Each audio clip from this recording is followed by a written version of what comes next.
네, 코아 3월 5일 목요일 코인 마켓워치 이준호 인사드립니다. 어제 방송 중에 실시간으로 오르기 시작한 비트코인이 7만 2천 달러에 안착을 했습니다. 하나로도 1억 5천만 원을 넘으면서 모처럼 큰 반등을 보였고 알트코인도 동반 상승하는 모습 보였습니다. 트럼프 대통령이 코인베이스 CEO와 회동 후 은행권을 좀 강하게 비판하면서 암호화폐 관련 법안이죠. 우리의 희망이자 우리의 한 줄기의 빛이자 우리의 강력한 힘, 이 클래리티 법안을 조속한 통과를 촉구한 것이 크게 영향을 준 것으로 보입니다.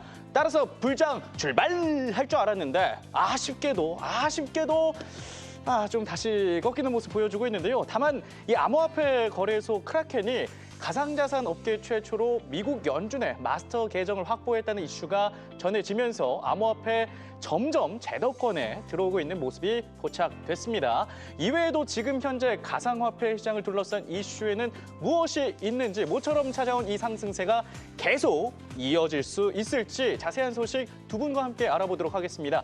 블로터 최희담 기자, 웹3 챌린지 플랫폼 쇼츠의 이은주 대표 어서 오십시오. 네. 시청자분들이 지금 좀 궁금해하신 게 있는데 은주 대표는 특히 코인계 좀 오래 계셨잖아요. 이 네. 코인 투자법을 좀 궁금해하시더라고요. 코인 투자법, 네. 제가 봤을 때는 비트코인 위주로의 DCA, 그러니까 네. 그냥 주기적으로 계속 사모으는 전략을 가져가되 네. 알트코인들은 무조건 시즌마다 털고 가야 된다. 시즌마다. 다음 시즌에 그 네. 알트코인이 있을 거라는 믿음을 가지시면 안 됩니다. 사라질 가능성이 큽니다. 없어질 수도 아예 있으니까. 상폐당할 가능성이 크고 네. 고점 대비해서 그 신고가 돌파를 못하는 종목들이 대부분이기 때문에 네. 비트코인 위주로만 담아가자라는 게 가장 안정적인 조언이 될 것 같습니다. 좋습니다. 그리고 우리 이담 기자는 네. 전원주 선생님의 투자법을 좀 따라하신다면서요? 네, 열심히 장투하는 투자를 하고 있는데 장투요. 네. 네, 저도 비트코인이랑 이더리움 계속 조금씩 저점에서 담는 오래 가져가는 방식을 하고 있습니다. 결국 이 비트코인, 이더리움은 신뢰성이 있다 보니까 쭉 좀 가져가는 전략을 두 분 다 이렇게 말씀을 해주셨습니다. 앞으로 비트코인 그리고 이더리움이 잘 가길 바라면서 먼저 오늘의 암호화폐 시장 전체 흐름 같이 한번 살펴보도록 하겠습니다. 뉴스메타의 키보드 차트를 통해 3월 5일 목요일 시황 살펴보도록 하겠습니다. 네, 먼저 시장 전체 흐름을 보여주는 키보드 토탈 라인 차트 확인해 보도록 하겠습니다. 단기 추세선인 주황색 RSI 라인 상승했다가 좀 꺾이는 모습 보여주고 있습니다. 장기 추세선인 초록색 시그널 라인 같은 경우에는 RSI 라인에 따라서 좀 꺾이려는 흐름을 보여주고 있는데요. 장단기적으로 혼조 시그널을 보여주고 있다라고 말씀드릴 수 있겠습니다. 네, 다음은 비트코인의 시가총액 점유율을 뜻하는 비트코인 도미넌스 확인해 보도록 하겠습니다. 어제 58.89%였는데 59%대까지 올라왔죠. 비트코인의 점유율이 좀 높아졌습니다. 따라서 좀 안전자산으로 흐름이 가려는 게 아닌가라는 분석도 가능하고요. 이어서 테더 도미넌스 확인해 보도록 하겠습니다. 테더 도미넌스는 7.57%입니다. 어제 저녁 7.79%보다는 하락을 했죠. 시장 자금이 그러나 여전히 안전자산을 추구하고 있다. 7% 아래로 좀 떨어져야 암호화폐 시장이 시원하게 상승할 텐데 아직 테더 도미넌스가 7%에 유지하고 있다라고 말씀드릴 수 있겠습니다.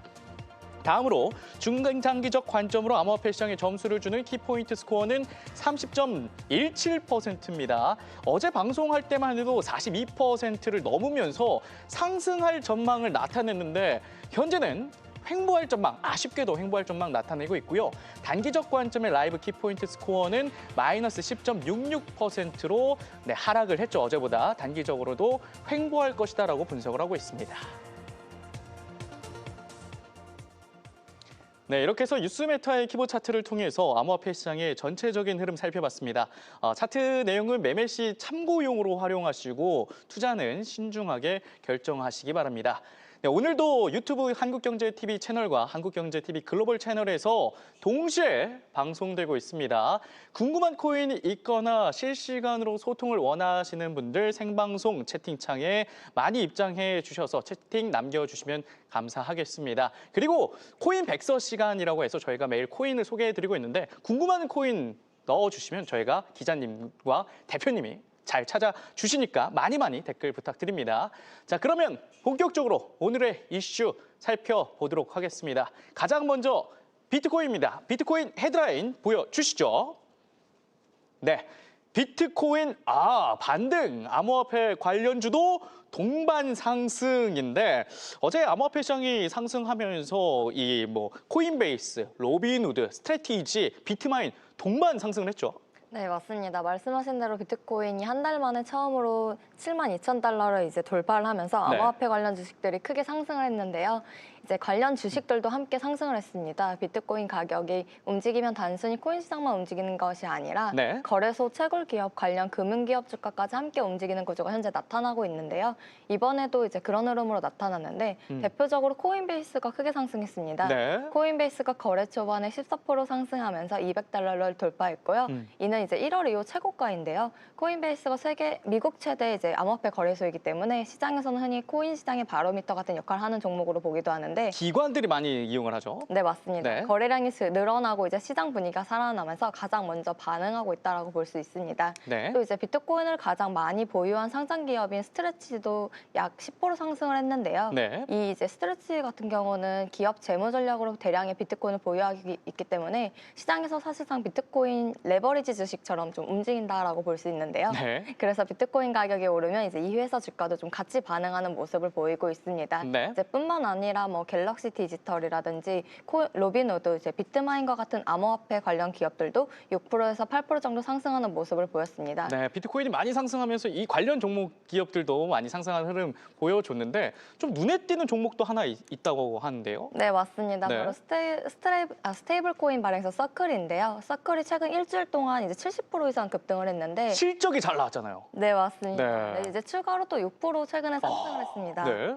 네, 이제 서클이 이제 테더를 이제 발행하는 기업으로 최근 스테이블 코인 시장 성장에 대한 기대감도 좀 반영이 된 모습을 보이고 있는데요. 네. 이제 투자자들의 관심이 몰리면서 반응을 좀 한 모습이고요. 네. 이제 비트코인 채굴 기업들도 같이 반등을 했습니다.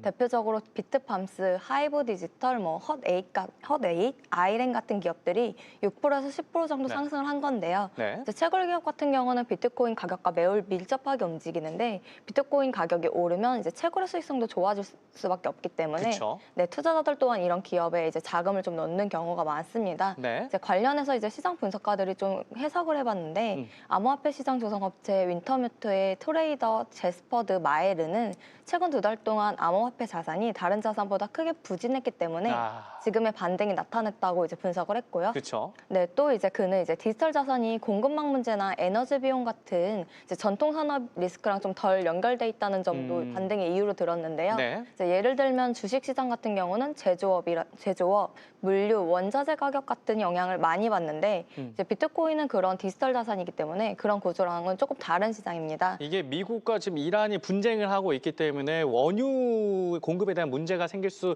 있는데 이 암호화폐는 살짝 벗어나 있다. 네, 이렇게 분석을 한 거네요. 네, 오히려 수혜를 받기도 때로는 하는데 네. 이제 그렇기 때문에 조금 이제 투자자들이 좀 접근을 하기 좀 더 편하다고 볼 수가 있고요. 네. 근데 다만 이제 조금 현재 상승세가 오래 지속되지 않을 거라는 이제 경고성 멘트도 나왔습니다. 네. 이제 글로벌 긴장이 커지면서 에너지 가격이 상승하고 인플레이션 압력이 확대되는 등 금리 인하 가능성이 이제 낮아질 수 있기 때문에 네. 이제 이런 환경이 위험 자산인 암호화폐 시장에 부정적으로도 작용할 수 있다고 본 건데요. 네. 그래서 당분간은 좀 높은 변동성이 이어질 수 있다는 가능성이 좀 나오고 있는 상황입니다. 네, 한동안 이 암호화폐 관련된 종목들이 하락했기 때문에 공매도 물량, 숏 물량이 좀 많아서 숏 스퀴즈가 이번에 나면서 좀 상승했던 것도 원인 중 하나라고도 볼 수도 있겠습니다. 그런데 높은 변동성이 있다 보니까 좀 주의를 해야 될 것 같고요.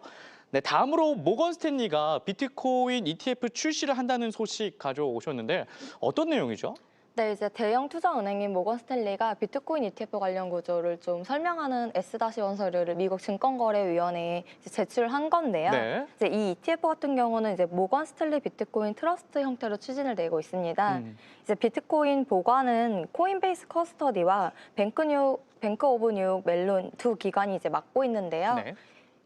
이 기관들이 이제 ETF에 비트코인을 보관하고 ETF 주식을 생성하거나 상환이 될 때 필요한 자산 이동을 처리하는 역할을 하고 있습니다. 네. 근데 이제 보관 방식은 콜드 스토리지, 그러니까 인터넷에 연결되지 않은 오프라인 본고에 좀 안전하게 보관하는 방식을 택하고 있고요. 해킹 위험이 낮겠네요. 네, 맞습니다. 해킹 위험을 낮추기 위해서 이런 이제 콜드 스토리지를 사용하는 건데 네. 이제 다만 ETF 주식 생성이나 상환 과정에서 일부 자산이 거래 지갑으로 일시적으로도 이동을 할 수 있습니다. 네. 그래서 이제 뱅크 오브 뉴욕 멜론이 단순 보관하는 것뿐만 아니라 펀드 관리나 이전 대리인, 현금 수탁자 같은 역할도 함께 맡았고요. 네. 그래서 ETF 회계 처리나 주주 기록 관리, 현금 흐름 처리 같은 것들을 좀 같이 하고 있습니다. 그래서 이 ETF는 파생 상품이나 레버리지를 쓰지 않고 네. 실제 비트코인을 직접 보유하는 구조로 설계가 되고 있고요.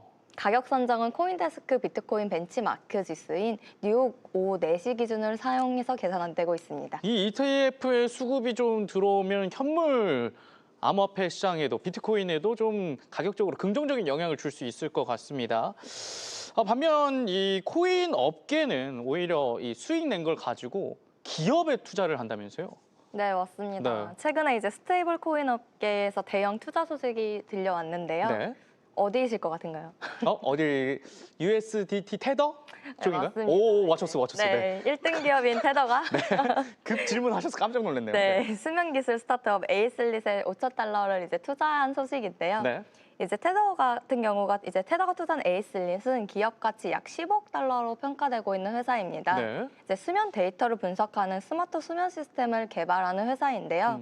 대표 제품인 이제 포드라는 매트리스가 있는데 네. 매트리스에 센서를 장착해서 심박수, 체온, 생체 데이터를 이제 수면 중에 추적하는 겁니다. 네. 매트리스 온도를 조절하면서 AI 기반 수면 분석 데이터를 제공하는 구조이고요.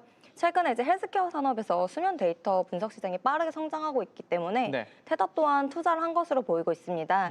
그래서 주목하는 부분은 이제 이번 투자에서 테더의 QVAC 아키텍처 기술도 활용될 예정인데요. 네. 이제 QVAC는 클라우드에 의존하지 않고 기기 자체에 데이터를 처리하도록 설계된 컴퓨팅 구조입니다. 네. 쉽게 말을 하면 데이터를 서버에 보내지 않고 기계 안에서 바로 분석을 하는 방식인데요.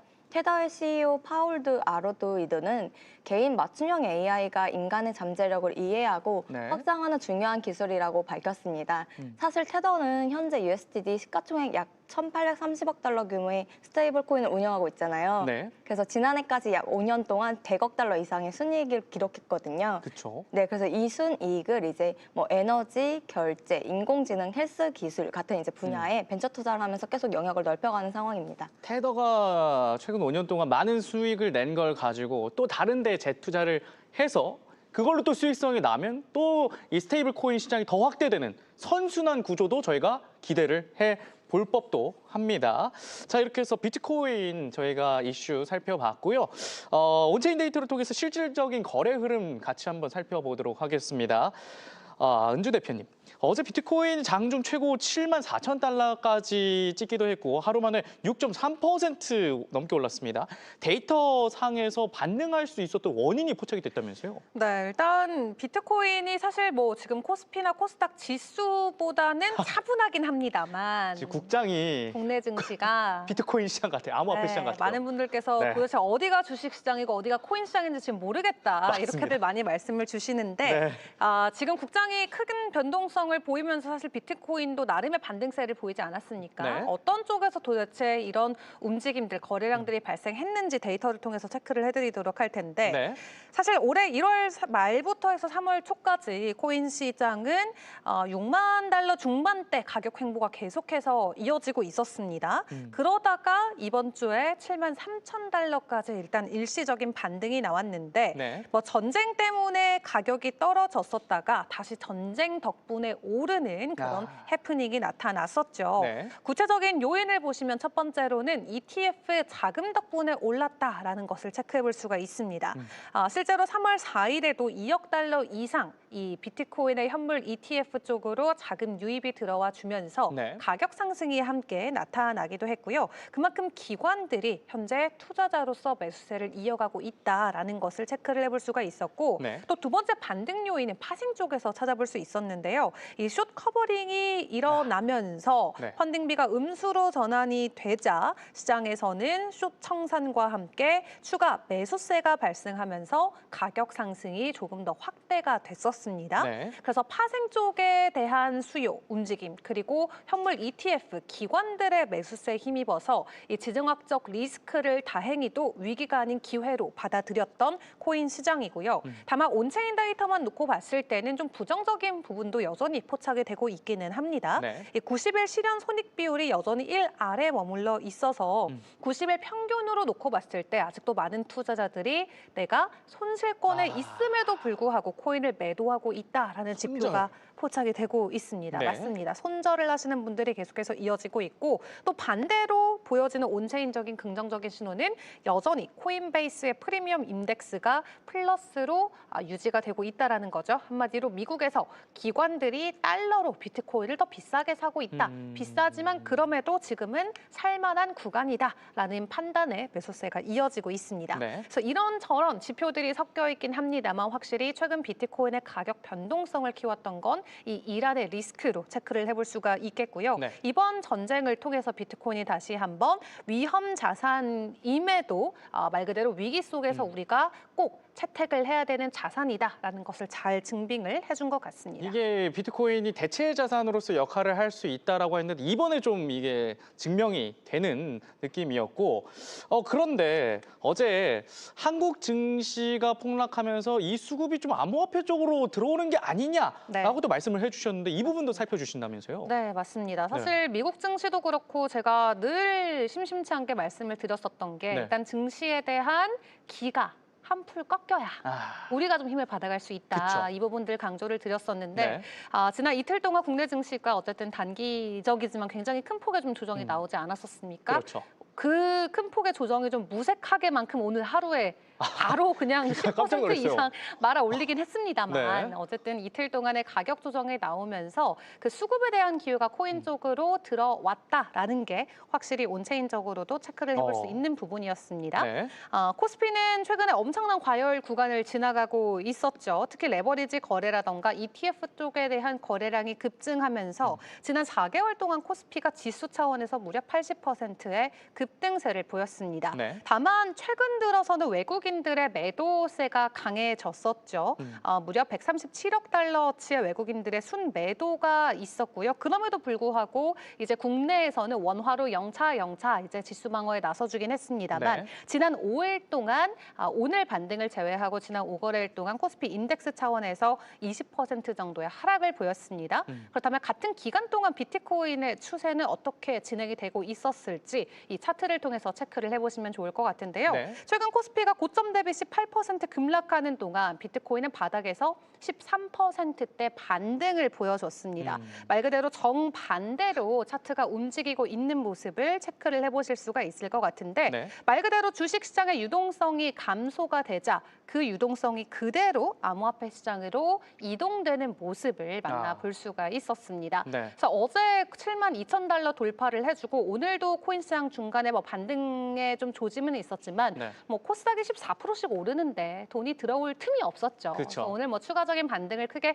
해주지는 못했습니다만 그래도 지난 한 달 동안 가장 높은 가격대 현재 비트코인 위치에 있는 것 같습니다. 코스닥하고 이 암호화폐 시장을 좀 비교해서 말씀해 주셨는데 시청자분 중 한 분 날씨 맑은님께서 국장 변동성이 코인을 뛰어넘고 있다. 코인이 너무 심심하다. 진짜 이 변동성이 정말 바뀐, 교차된 흐름을 보여주고 있긴 합니다. 이번에 좀 거래소 소식을 전해드릴 텐데요. 지난해 11월 이후 최대 규모의 거래소 유출이 있었다는데 이 상황이 정확히 의미한 바가 무엇이죠? 네, 사실 거래소에서 비트코인이 외부 지갑으로 유출된다는 건 네. 사실 가격 상승에 대한 호재성 이슈로 저희가 늘 해석을 하고는 합니다.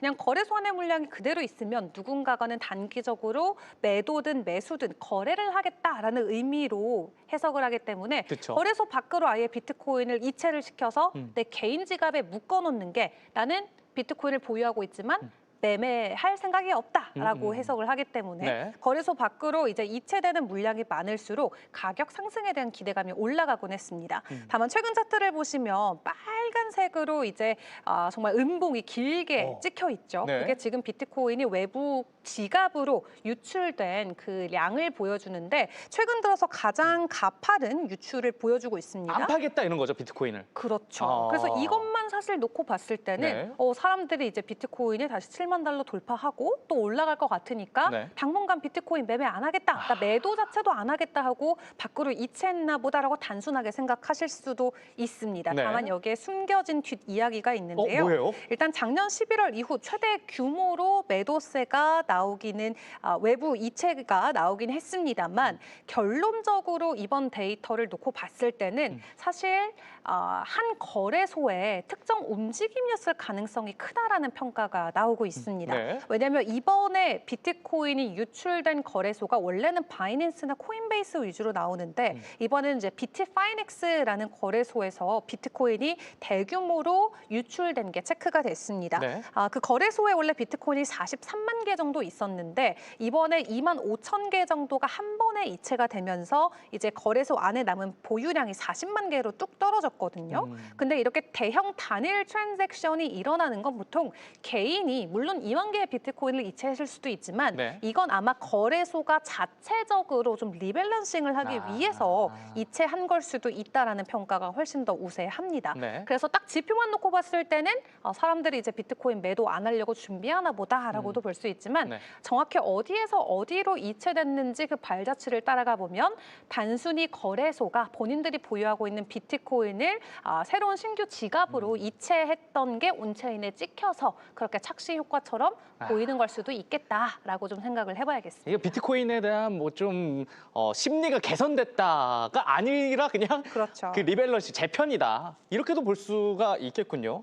그런데 다음으로 준비해 주신 이 데이터가 상승의 초기일 수도 있다라는 좀 희망적인 데이터인데 어떤 데이터죠? 네, 비트코인을 볼 때 우리가 좀 중요하게 보는 지표 중에 하나가 바로 제가 지금 보여드릴 이 CBD라는 오. 지표입니다. 네. 최근 비트코인은 7만 달러 수준까지 다시 가격 반등을 보여주고 있는 가운데 CBD 지표도 함께 반등에 성공해서 시장 참여자들이 큰 관심을 보여주고 있는데요. 네. 이 CBD 지표란 매수와 매도의 거래량을 비교하는 겁니다. 그래서 매수 우위는 상승 신호로 이어지고 매도 우위는 하락 압력이 강해지는데 최근 CBD 지표를 보시면 이 초록 색깔로 표시되어 있는 게 지난 30일 동안 CBD 추세를 그려놓은 건데요. 네.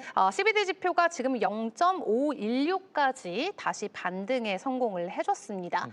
그 말인즉슨 이 매수량이 함께 실린 가격 상승이다라고 풀이를 해볼 수가 있겠고요. 네. 과거에도 비트코인이 상승장을 지나갈 때 이 CBD 지표가 평균적으로 0.8 수준을 유지를 해왔습니다. 그래서 아직 0.5기 때문에 네. 정말 강력한 상승장까지는 CBD 지표의 추가적인 상승이 필요하긴 합니다만 네. 최근에 매도보다는 확실히 시장이 비트코인을 매수의 자산으로 대응하고 있다라는 걸 이 지표를 통해서 볼 수 있기 때문에 시장 구조의 안정화가 진행되고 있다 생각을 해주시면 될 것 같고요. 네. 그 뒤로도 이제 앞으로 기관들의 자금 유입이나 ETF의 흐름을 체크하시면서 비트코인의 방향성을 모색해 보시면 좋겠습니다. CBD 지표가 0.8까지 오르면 진짜 상승장의 시작이다라고 볼 수 있는데 대표님이 좀 잡아주실 거죠? CBD 지표를요? 네, 나중에 제가 온체인 데이터 통해서. 그럼요. 네. 이제 지표에 반등이 나오면 저는 또 제가 저보고 CBD 지표를 0.8까지 올려달라는 줄 알고 제가 그 정도 재력은 없는데 어떡하지 고민을 했었는데 네, 온체인 데이터 상으로. 상으로 있으면 네. 바로 여러분께 전달드리도록 하겠습니다. 좋습니다. 이렇게 해서 CBD 지표 저희가 살펴봤고요. 이어서 비트코인 이슈 계속해서 살펴보도록 하겠습니다. 헤드라인 보여주시죠. 네, 바이낸스 출신 브래드 제프, 카스트 CCO로 영입. 이게 바이낸스는 암호화폐 거래소인데 카스트는 저는 좀 처음 들어봅니다. 어디죠? 이제 카스트 같은 경우에 스테이블코인 업계에서 최근에 좀 떠오르는 샛별 같은 기업인데요. 네. 이제 그 스테이블코인을 활용한 글로벌 결제 인프라를 만드는 회사라고 할 수 있습니다. 근데 최근에 이제 신규 인사를 발표했는데 말씀하신 대로 이제 브래드 제프를 영입을 한 건데요. 네. 이제 브래드 제프 같은 경우는 이전 암호화폐 거래소인 바이낸스에서 3년 이상 글로벌 커뮤니케이션을 총괄했던 인물입니다. 네. 바이낸스는 세계 최대 암호화폐 거래소 중 하나죠. 이제 그는 특히 이제 여기 근무를 하면서 규제 논쟁이 가장 치열했던 시기에 이제 글로벌 커뮤니케이션을 담당했습니다. 이제 글로벌 커뮤니케이션, 브랜드 포지셔닝, 규제 당국 이해자 및 이해 관계자 등을 대응을 했는데요. 네. 이제 이번 카스트에서도 비슷한 역할을 맡게 됩니다. 이제 최근 카스트 같은 경우는 공격적으로 인력을 확대하고 있는데요. 지난 1년 동안 서클, 스트라이프, 에어월렉스 등에서 300명 이상의 인력을 채용한 바 있습니다. 네. 카스트 CEO 라굴란 파시 같은 경우는 이제 제프의 글로벌 커뮤니케이션이 회사의 다음 성장 단계에 중요한 역할을 할 거라고 이제 밝혔습니다. 이제 사실 스테이블코인 기업은 기술만큼이나 규제 신뢰가 어떻게 쌓이느냐가 중요해서 이 커뮤니케이션 책임자 자체가 엄청 전략적으로 읽히는 신호입니다. 네, 이 최근에 만들어진 좀 신설 카스트라는 기업이 좀 더 확장하고 있다라는 이야기입니다. 그런데 다음 이슈 역시 스테이블 코인 관련된 이슈라고 할 수 있겠는데요. 지금 한창 우리나라도 이와 관련된 법안 마련 초읽기에 들어갔기 때문에 좀 미국 사례를 예의주시해야 하는 상황이라고요. 네, 맞습니다. 이제 최근에 이제 미국에서 클래리티 법안이 나오고 하면서 스테이블 코인 관련해서 네. 좀 뜨거운 상황인데요. 이제 미국에서 스테이블 코인 규제를 두고서 살짝 논쟁이 붙었습니다. 이제 JP 모건의 CEO 제이미 다이먼이 네. 이자를 지급하는 스테이블 코인은 은행처럼 규제를 해야 된다고 주장을 한 건데요. 그렇죠. 이제 잔액에 이자를 지급하는 구조라면 사실상 은행과 같은 기능이다. 이제 같은 규제를 받아야 한다는 논리입니다. 네. 이제 그런데 이제 백악관의 디지털 자산 자문위원회 쪽에서는 반대 입장을 밝혔습니다. 대통령 디지털 자산 자문위원회 집행이사인 패트릭 위트는 스테이블 코인이 이제 은행 예금과 동일하지 않다고 설명을 한 건데요. 네. 이제 미국의 지니어스 법을 이제 근거로 들었습니다. 이제 지니어스 법안이 스테이블 코인 발행사가 준비금을 대출하거나 재담보로 사용하는 것을 금지하고 있는데요. 이제 위트는 잔액의 수익을 지급하는 것 자체가 은행 규제를 요구하는 게 아니라 준비금을 대출에 쓰이는 구조가 문제라고 이제 설명을 한 겁니다. 네. 그러니까 즉 예를 들어서 은행처럼 예금을 받아서 대출하는 구조가 아니기 때문에 스테이블 코인을 은행 예금과 동일하게 취급할 필요가 없다는 주장인데요. 네. 사실 이 장면이 좀 한국이랑 비교하면 살짝 아이러니한 상황입니다. 최근 한국은 이제 정책 환경이 꽤 대비되는 모습을 보이고 있는데요. 이제 미국 같은 경우는 스테이블 코인 시장이 이미 지금 커진 상태이기 때문에 그렇죠. 네, 이자까지 지급하면 사실 은행이랑 뭐가 다르냐? 이제 은행 간에 약간 파이 싸움이 지금 붙었다고 보시면 될 것 같은데요. 이제 한 산업이 커진 이후에 규제를 좀 하는 단계에 놓였다고 볼 수 있습니다. 근데 현재 한국은 살짝 반대인 상황인데요. 네. 사실 한국은 이제 아직 제도권에서 스테이블 코인에 대한 법안이 없는 상황이고 이 법안을 이제 규제 안으로 제도권 안으로 들어오게 하는 이제 2단계 입법을 준비 중입니다. 근데 그런 상황에서 벌써부터 은행처럼 규제를 해야 된다는 시선이 먼저 등장하고 있는 거거든요. 그래서 이제 신장이 성장하기도 전에 규제 프레임을 먼저 씌웠다라는 좀 평가가 나오고 있는 상황입니다. 네. 이제 결국 미국과 비교하면 미국은 산업이 커진 뒤에 규제를 어떻게 정할지가 이제 쟁점인 상황이고 한국은 아직 제도권 진입도 막힌 상황인데 시장 확대가 안 될 수 있다라는 점에서 출발선 자체에서 좀 대비가 되는 상황이라고 볼 수 있습니다. 이 한국에서 관련된 규제를 좀 만들기 위해서 지금 좀 힘쓰고 있다고 하긴 하는데 또 갔다 오셨죠, 국회를? 네, 최근에 국회도 좀 자주 가고 있습니다. 네. 민주당 TF에서 이제 이 스테이블 코인 스테이블 포함한 이제 2단계법 입법을 하기 위해서 네. 이제 통합안을 내놓으려고 하는 상황인데요. 사실 민주당은 이제 이 스테이블 코인뿐만 아니라 이 가상자산 시장, 블록체인 산업을 좀 넓히는 가이드라인을 원래는 당초에 만들려고 했었었는데 네. 이제 규제 당국에서는 이 가상자산 시장을 이제 금융권이랑 좀 비슷하다고 보면서 규제를 하려는 시선이 좀 강한 상황입니다. 그래서 양측의 네. 좀 입장이 갈렸고 최근에 양측에서 이제 좀 합의를 한 이제 정부안을 포함해서 최종안을 발표하겠다라고 했는데 네. 최근 이제 이란 사태가 터지면서 전쟁 사태가 터지면서 네. 좀 이 안이 좀 뒤로 밀린 상황입니다. 뒤로 밀렸는데 앞으로는 처리가 될 법안일 네, 수 조만간 이제 있겠네요. 처리가 될 예정입니다. 네, 앞으로 그럼 그 소식이 나오면 또 소개해 주시면 대단히 감사하겠습니다. 자, 이렇게 해서 비트코인 소식 저희가 살펴봤고 온체인 데이터를 조금만 더 살펴보도록 하겠습니다.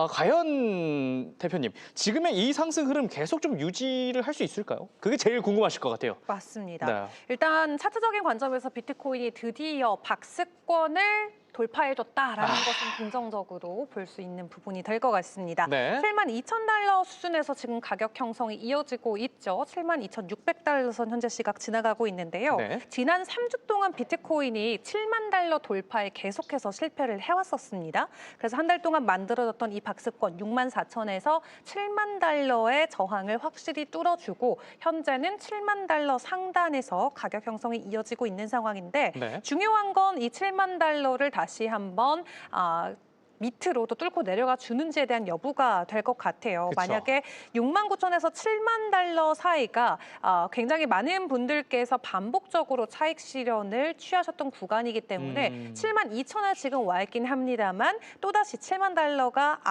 아래로 뚫리게 됐을 때 네. 상승 모멘텀이 멈출 수도 있다. 특히 과거에도 6만 9,400달러에서 상승 모멘텀이 여러 번 좀 제동이 걸렸었던 만큼 지금은 조금 안심할 수 있는 구간에 있지만 네. 다시 추가적인 하락이 나올 수도 있는 상황이다라고 생각을 하시는 게 좋을 것 같고요. 네. 시장의 유동성이 말 그대로 얇은 상태여서 그래요? 언제 어떻게 또 뚫릴지는 굉장히 좀 긴장을 하고 계속 지켜봐야 되는 구간이 될 것 같습니다. 네. 다만 시장 안에서의 이 위험 지수 같은 경우도 어느 정도 좀 과열이 해소가 된 그런 분위기의 지표가 포착이 되고 있습니다. 네. 최근 극단적인 위험이었던 100 수준에서 하락을 한 상황이기 때문에 시장에서는 어느 정도 안정에 대한 시그널을 보내주고 있고요.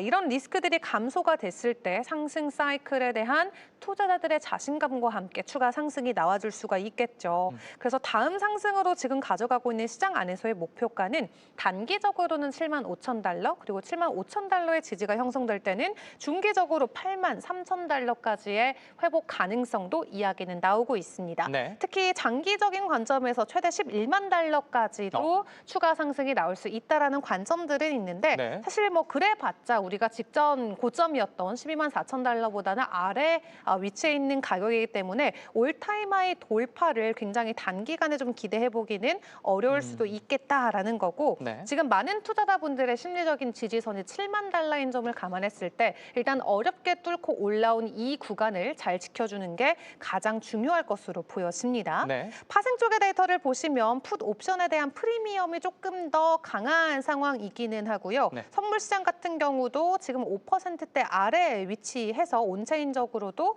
파생적으로도 하락에 대한 베팅이 아직까지는 우세하다는 점도 살짝 불안하게 보여지고 있는 부분이고요. 네. 또 가장 많은 비트코인을 보유하고 있는 기업이죠. 마이크로 스트래티지의 평단이 7만 6천 달러이기 때문에 일단 7만 달러의 지지를 깨지 않는 상황에서 아까 확인해 보셨던 7만 5천 달러의 저항을 돌파를 해주고 7만 6천까지만 안착이 되더라도 네. 투자자들은 심리적으로 확실히 상승장이 다시 올 수 있겠다라는 강한 확신을 받아갈 수가 있을 것 같습니다. 네, 스트래티지가 물린 7만 6천 달러까지 가면 확실히 진짜 11만까지도 기대를 해볼 만하겠지만 지금 7만 달러가 가장 중요하다, 지켜주는 게 중요하다라고 말씀을 해주셨습니다. 이렇게 해서 비트코인 저희 살펴봤고요.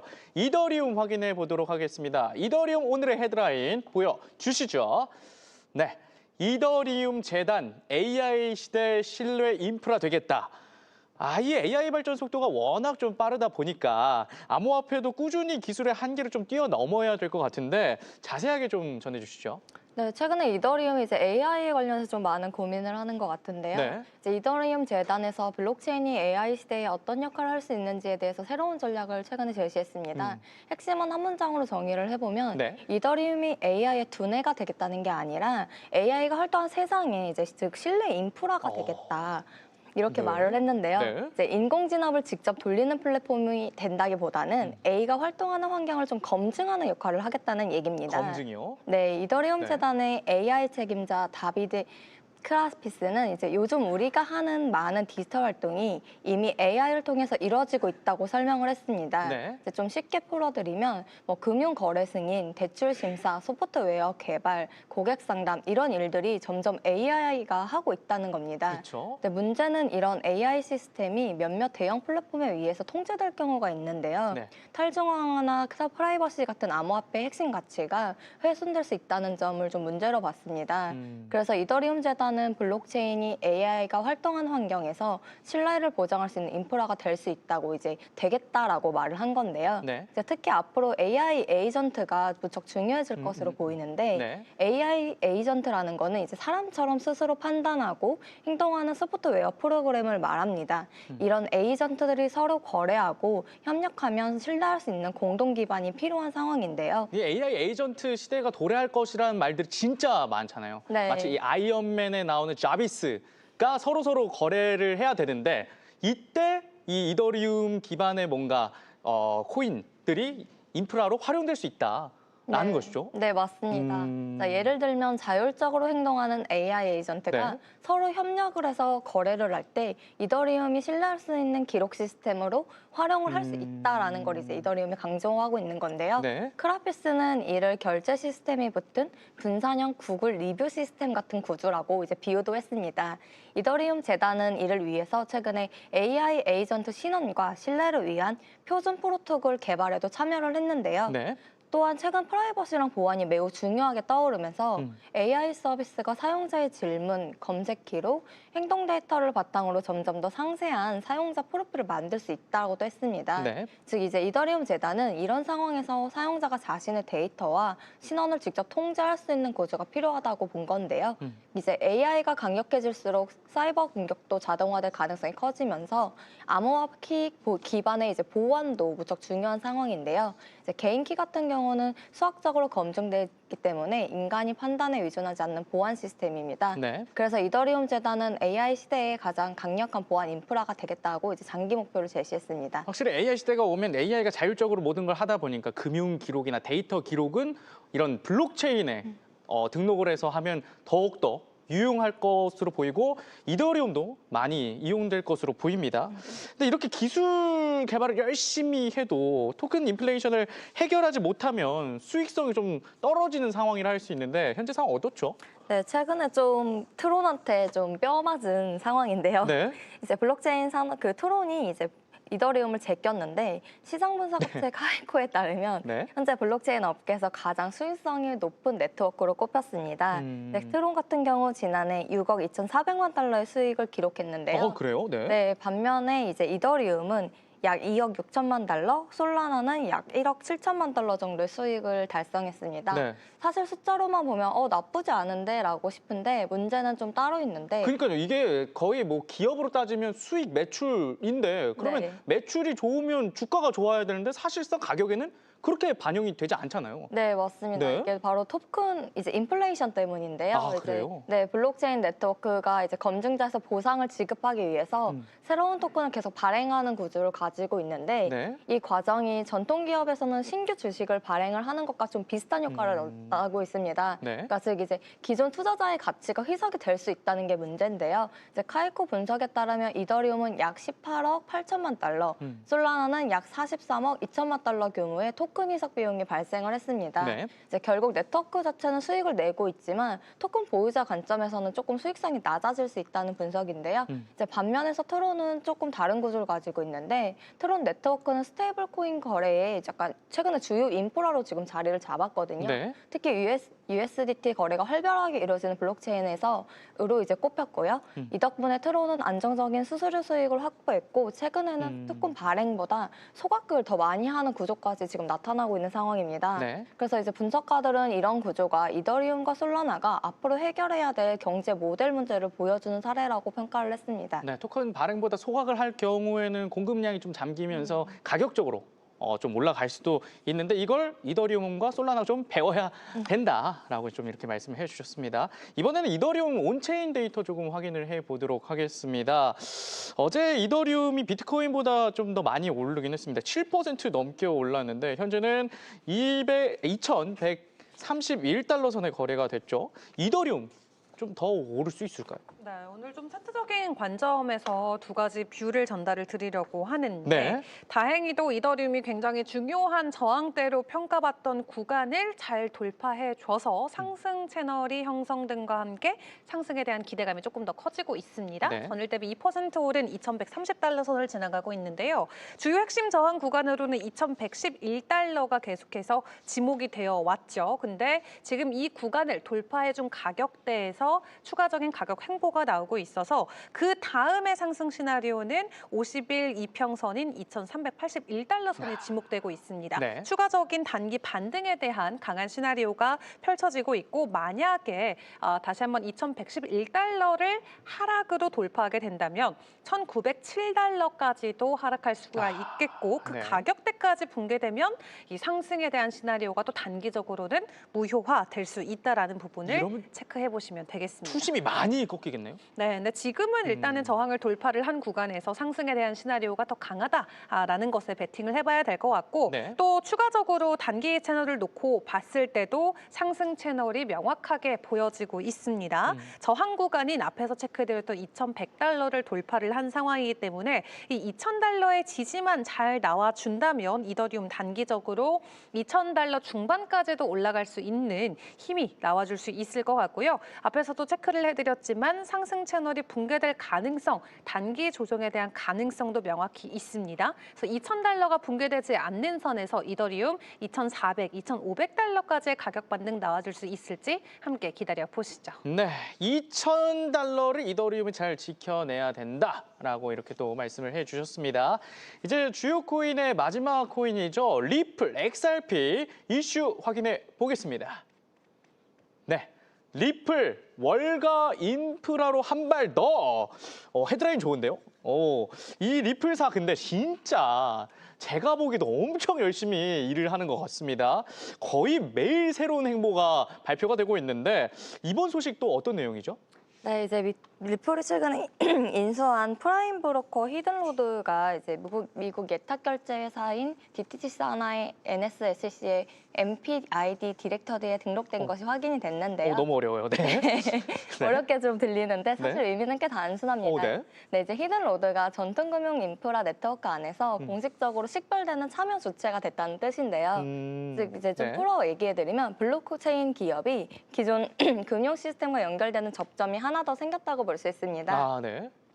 히든로드는 2018년도에 설립된 프라임 브로커인데요. 외환, 디지털 자산, 파생 상품, 스왑, 채권 같은 다양한 자산을 대상으로 청산과 프라임 브로커리 서비스를 제공하고 있습니다. 네. 이제 기관 고객만 300개 이상이고 연간 거래 규모는 3조 달러 이상으로 알려졌는데요.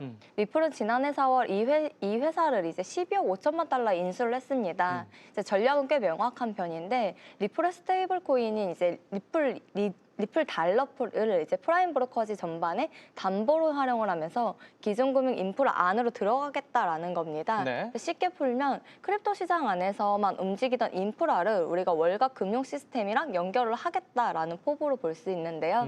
그래서 이제 시장에서는 리플이 단순한 암호화폐가 아니라 금융 인프라 자산으로 좀 확장을 하고 있다라는 기대가 나오고 있습니다. 완전 제도권으로 진짜 깊숙하게 들어가는 거네요. 네, 저 제도권 이제 또박또박 들어가고 있는 건데. 네. 근데 이제 다만 이제 이렇게 하고 있지만 가격으로 좀 이어지진 않아서 살짝 아쉬운 상황인데요. 그러니까요. 네, 일부 시장 인물들은 규제 명확성이 확보되고 이제 리플이 은행 시스템에서 유동성 도구로 채택되면 가격이 크게 뜰 수도 있다라는 좀 살짝인 기대감도 좀 나타내고 있는 상황입니다. 네. 그러면 이렇게 리플이 뚜벅뚜벅 정말 제도권과 은행 안으로 잘 들어가고 있는데 어제 쭈 대표님이 전해주신 리플 페이먼트 소식도 그렇고 지난주에 전한 일본 SBI와의 협업도 그렇고 네. 운주 대표님이 전해주셨죠. 네. 그리고 열심히 움직이는 기업 리플이라 할 수 있겠습니다. 근데 이에 XRP 가격도 반응을 좀 해주고 있다면서요. 네. 네, 맞습니다. 이제 리플의 가격이 1.45달러를 돌파한 건데요. 1.45 달러 네, 돌파한 게 좀 놀라셔서 약간 머뭇거리신 것 같은데 네, 준캐가 나가니까 리플이 껴가지고. 우리 이담 기자는 믿었는데 이담 기자님한테도 조롱을 당하고 있습니다. 어쨌든 제가 나가서 뛰었다는 건 그래도 좋습니다. 네, 그랬는데 이제 네. 최근에 이제 트럼프의 규제 개혁 발언에 이제 좀 시장이 반응을 한 건데요. 네. 도널드 트럼프 미국 대통령이 디지털 자산 규제 개혁을 촉구하는 발언을 이제 얼마 전에 했잖아요. 그렇죠. 자신의 SNS에 대해서 이제 지니어스 법이나 클래리티 법 같은 디지털 자산 법안을 촉구를 했고 그러면서 이런 말도 했는데 네. 미국이 세계 디지털 자산 중심지로 만들겠다라고 이제 메시지를 던진 게 규제 환경이 조금 명확해졌다라는 이제 기대가 반영된 걸로 보입니다. 네. 이제 리플 CEO 브래드 갈링하우스도 이 말에 반응을 했는데요. 이제 그가 트럼프 발언을 인용하면서 명확한 디지털 규제 프레임워크가 미국 디지털 자산 산업의 성장의 핵심이라고 이제 강조를 했습니다. 네. 사실 리플은 지난 몇 년 동안에 미국 증권거래위원회 SEC랑 이제 긴 법적 분쟁을 겪어왔기 때문에 규제라는 단어가 가장 민감한 회사 중 하나인데 정치권에서의 규제 이야기가 나오면서 시장 반응도 좀 빠르게 좀 풀리고 있다고 볼 수 있습니다. 네. 기술적으로 보면 리플은 단기 조정 구간으로 언급된 1.34에서 1.39달러를 돌파하면서 상승 흐름을 만들었습니다. 네, 확실히 리플은 이 명확한 규제 프레임워크가 생기면 조금 더 은행권하고 밀접한 연관이 있기 때문에 가격 상승에도 좀 더 도움이 될 수도 있겠다라는 생각도 듭니다. 이렇게 해서 리플 XRP 이슈 살펴봤고요. 온체인 데이터 확인해 보도록 하겠습니다. XRP 거래 흐름 어떻습니까? 최근에 거래소에서 XRP가 대량으로 또 빠져나가고 있는 게 온체인상에서 체크가 되고 있습니다. 안 팔겠다. 네, 2월 들어서 어허. 거래소 유출량이 XRP 개수로 쳤을 때는 70억 개가 넘는 물량이 이체가 됐고요. 네. 작년 11월 이후 가장 큰 규모의 이체 건수들이 체크가 되고 있습니다. 네. 거래소에서 개인이 지갑으로 이체가 되고 있는 것 말 그대로 장기적으로 이 종목을 내가 보유하겠다라고 생각하는 사람들이 증가가 되는 상황이어서 지금 최근 지표를 보시면 XRP가 거래소에서 빠져나가고 있는 흐름이 굉장히 가파르게 증가되고 있는 추세를 체크를 해보실 수가 있습니다. 네. 앞에서 보셨던 이 비트파이닉스의 비트코인 유출과는 확실히 다른 흐름이고요. 여기서는 바이낸스, 바이비트, OKX 등 주요 대형 거래소들을 중심으로 XRP의 물량 이체가 계속해서 이어지고 있어서 네. 시장 안에서의 어쨌든 유동성이 지속적으로 증가되지 않는다라는 부분에서는 개별 종목에는 가격 상승으로 이어질 수가 있겠습니다. 그리고 기관들의 자금 유입도 계속해서 이어지고 있는 상황이죠. XRP의 투자 상품이 올해도 누적적으로 1억 5천만 달러의 유입량 기록을 하고 있다라고 하고요. 네. 전체 운용 자산은 24억 달러를 돌파해내면서 최근 XRP의 현물 ETF 자금 흐름도 지속적으로 유입세 기록이 이어지고 있습니다. 지난 5거래일 연속으로 자금 유입이 현물 ETF 쪽에 체크가 되면서 또 기관들이 선호하는 자산으로 다시 한번 각광받는 모습을 보여주고 있고요. 기술적인 관점에서는 지금 대칭 삼각형 패턴이 형성이 됐습니다. 네. 때문에 상단은 1.4달러를 돌파를 해주는 게 현재 상황에서는 가장 중요한 체크 포인트로 체크가 되고 있는데 어제 오늘 추가적인 상승을 만들어주면서 현재 리플 가격 1.42달러까지 올라와 있습니다. 이더리움과 마찬가지로 굉장히 중요한 저항 테스트 구간을 잘 돌파해준 모습을 보여줬고요. 네. 삼각형을 상승으로 돌파를 해줬기 때문에 다음 목표가 1.95달러까지도 오를 수 있다는 관점이 나오고 있어서 현재 가격 대비 약 40% 정도의 추가 상승을 기다려 보셔도 좋을 것 같습니다. 네. 주요 저항선 돌파를 해주긴 했지만 지금 머물러 있는 1.42달러 계속해서 지지해줄 게 중요해 보이고 그리고 1.63달러까지 돌파를 해준다면 앞에서 보여드렸었던 1.95달러까지의 가격 상승도 가능할 것으로 보여지니까 이 하락 채널 안에서의 추가적인 저항 상승이 이어질 수 있을지 함께 체크해 보시죠. 네, 이렇게 해서 주요 코인, 비트코인, 이더리움, XRP까지 이슈와 스마트머니의 거래 흐름 살펴봤습니다. 전해드린 내용은 참고로 삼아주시고 투자는 신중하게 고려한 후에 결정하시기 바랍니다. 자, 이어서 특이점이 포착된 코인을 소개해드리는 시간이죠. 코인 레이더 지금 바로 시작합니다.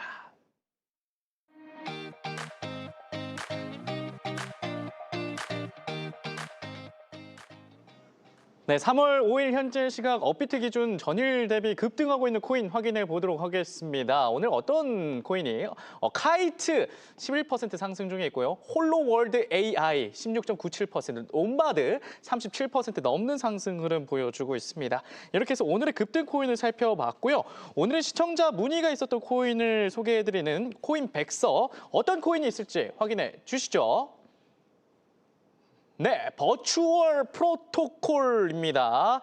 자, 버추얼 프로토콜 알아보기 전에 지금 댓글에 궁금한 코인 많이 남겨주시면 저희가 이렇게 소개를 해드리고 있으니까요. 댓글 많이 남겨주시기 바랍니다. 이담 기자님, 이 버추얼 프로토콜 AI 관련된 코인으로 알고 있는데 어떤 코인이죠? 네, 쉽게 말하면 AI 에이전트 플랫폼 코인이라고 할 수 있는데요. 네. 2024년에 등장한 이 버추얼 프로토콜은 AI 에이전트를 블록체인 위에서 만들고 거래를 할 수 있도록 하는 플랫폼이라고 보시면 됩니다. 네. 조금 더 쉽게 풀어보면 AI로 경제 활동을 하는 캐릭터가 되게 만든 프로젝트인데요. 네, 예를 들면 이런 겁니다. AI 트레이닝 봇, AI 콘텐츠 제작자, AI 인플루언서, AI 게임 캐릭터 이런 AI들이 이제 콘텐츠를 만들어서 커뮤니티를 운영을 하고 실제로 트레이딩까지 하면서 돈을 벌 수 있는 구조를 만드는 겁니다. 네. 이 AI가 토큰이나 NFT 형태로 여러 사람들이 또 공동 소유를 할 수도 있다는 장점이 있는데요. 네. 예를 들면 어떤 AI 인플루언서가 콘텐츠로 수익을 내면 그 AI 투자한 사람들이 수익을 나눠 갖는 구조입니다.